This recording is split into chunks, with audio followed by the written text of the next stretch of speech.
It's 2:30 a.m. and the alarm is jangling. We rise and quickly dress and head outside to the front of the hotel where the van is waiting. An infinity of stars twinkle above us, and we quietly pull out of the compound into the ancient city of 1,000 minarets.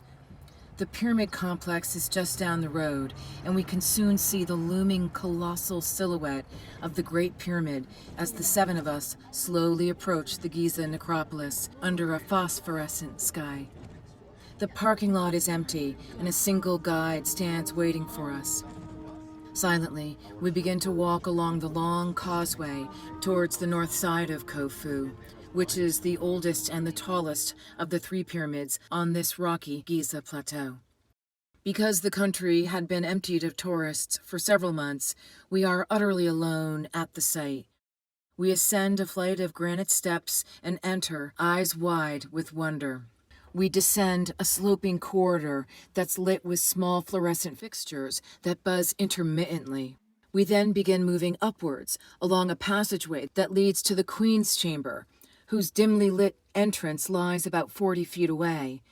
We keep moving, guided upwards, our breath and shuffling feet echoing against the ancient walls. We begin to climb a steep, plank-like stairway.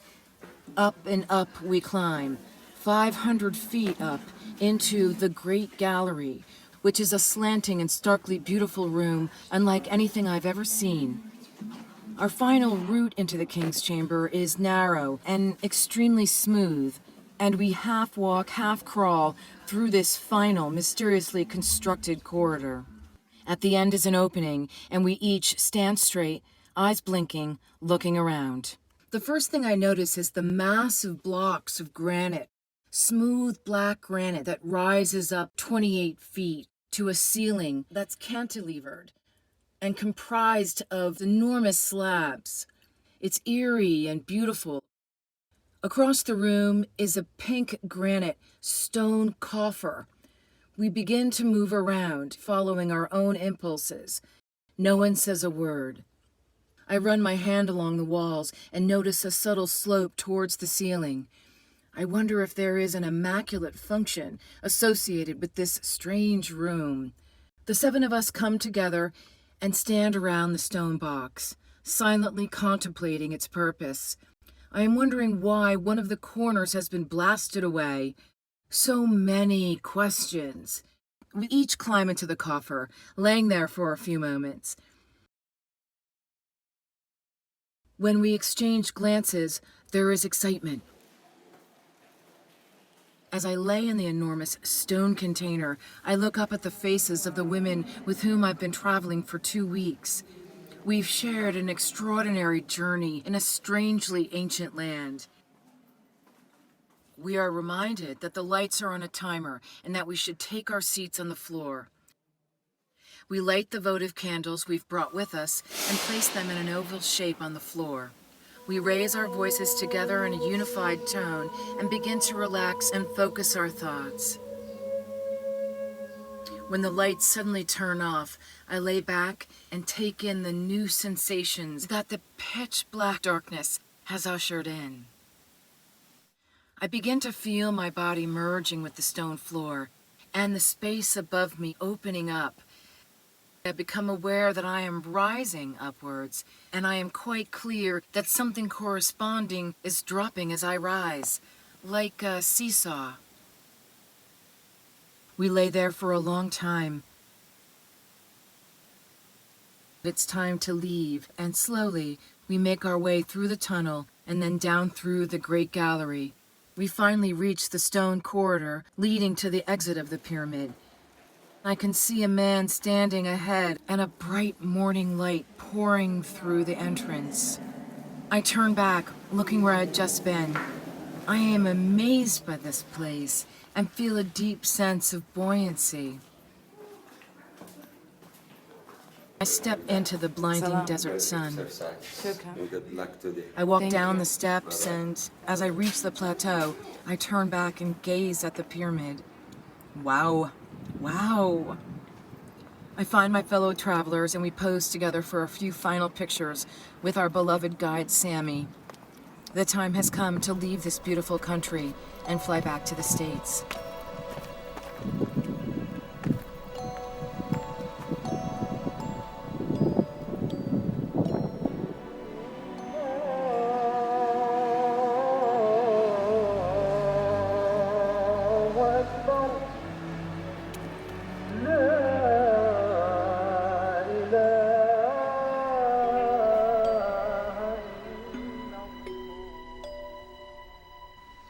"12 years later."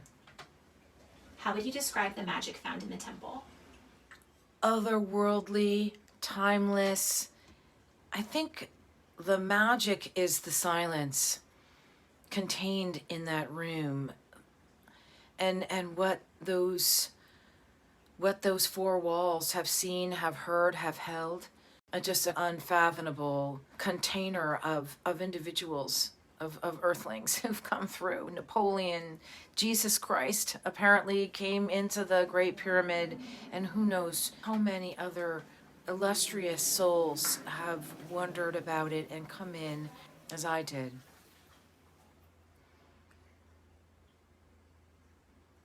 What exactly do you think happened to you there? We were in there for several hours, and I did lay back, and I remember seeing what felt like an infinity of space rising above, just star-filled blackness. Initially, I assumed that I had received a download. And I thought that for a long time until just very recently. A person that I follow talks a lot about the harmonics on the Giza Plateau. There is a kind of energetic vortex that is known to be located in the Giza Plateau, where it's considered to be the center of the earth. If you've heard of ley lines, all ley lines begin, they say, on the Giza Plateau. So energetically, it's a powerful spot. So I think that is also in play as an influencing factor around what happened to me.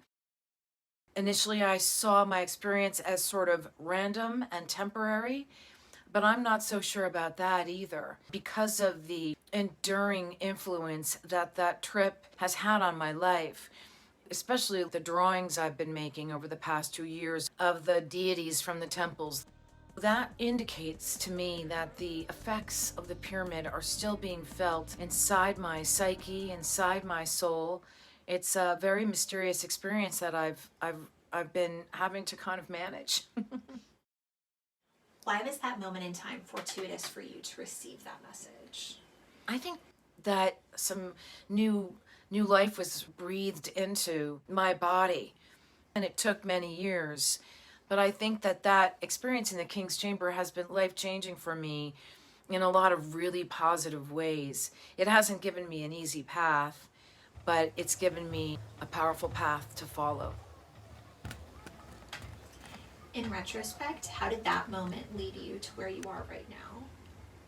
It's changed me because it caused me to have the confidence to really question the establishment's insistence on certain timelines and certain individuals and certain storylines. And all that I have found out and discovered really runs in opposition to the sort of official versions. I feel like I'm on this path of questioning.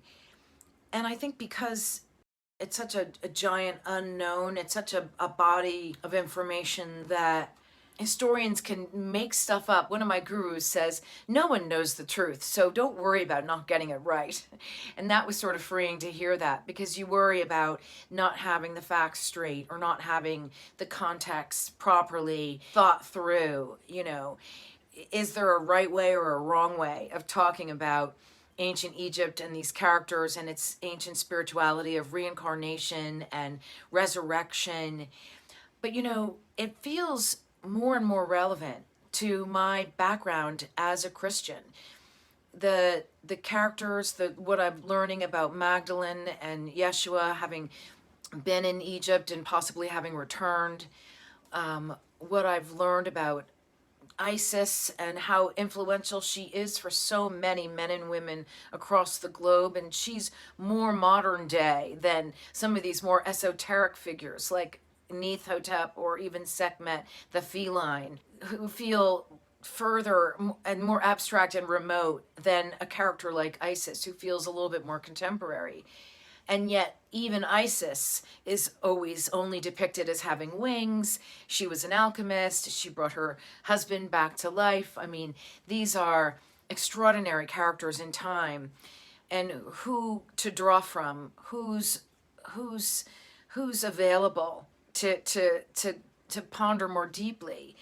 I mean, my relationship with Yeshua has deepened through my learning about Magdalene's affiliation with the cult of Isis, which was a cult associated with resurrection. And isn't that what happened to Jesus? Isn't that what happened to Yeshua? And was Magdalene, Mary Magdalene, not his partner in that experience? I mean, we all know that on Easter morning, when we're told the story of Yeshua or Jesus being found in an empty tomb, that it was Magdalene who discovered that and told the rest of the disciples. I think Magdalene's role might have been more significant than the Gospels let on. So it's been really interesting for me to find my way back to Yeshua through Isis, through Magdalene, and through the unique history that Egypt holds for us all.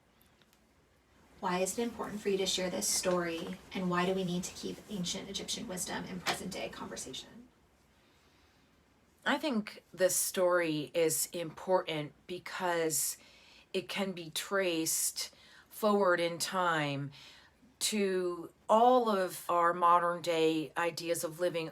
I mean, one clear example is the omnipresence of the obelisks in our communities, in our cities. They're on the Washington Monument, they're the Bunker Hill Monument in Boston, they're the Bank of America building in Atlanta, and always nearby there's a dome of some kind. That's an ancient system of male and female being present in the founding fathers' architecture of the cities, the original cities of our country, of our America.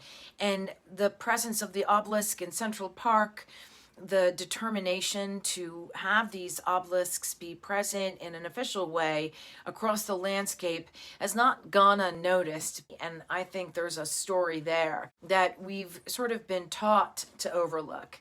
I think it's very important. So I think it matters in that sense. The enduring symbology of the iconic structures associated with ancient Egypt remains a part of our landscape.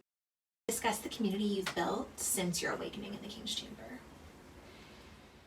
It's kind of a lonely path. So, and I'm okay with that. It hasn't been an easy path. It's an unusual path.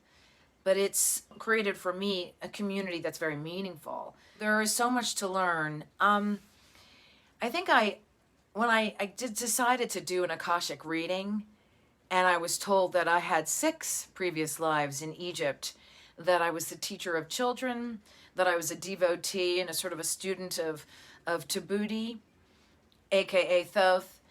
And I was like, oh, wow, I had a past life in Egypt. Well, maybe that makes sense. So, I don't know, it's something that has happened to me that has changed the course of my life. And I feel so lucky that has happened to me. I am amazed by all that has offered to me. I love a good mystery. I love provocative, taboo topics that people don't know a lot about but wonder about and don't really have access to additional information about. And I just am so happy to sort of hold space for these questions and try, like so many others are trying, to connect the dots. One thing that I want to add is that, I made this film, and it meant a lot to me to empower viewers, to reclaim the body as a temple. And I wanted that as I was making the film. I hope I achieved that. I'm not always sure what exactly I have achieved, but while I was making the film, I felt that there was a connection with ancient Egypt that was not something I fully understood yet. And I think I'm still sitting inside that question mark, is the connection between the breast archives and the ancient knowing of that land, of that culture, And I hope that it's revealed to me someday.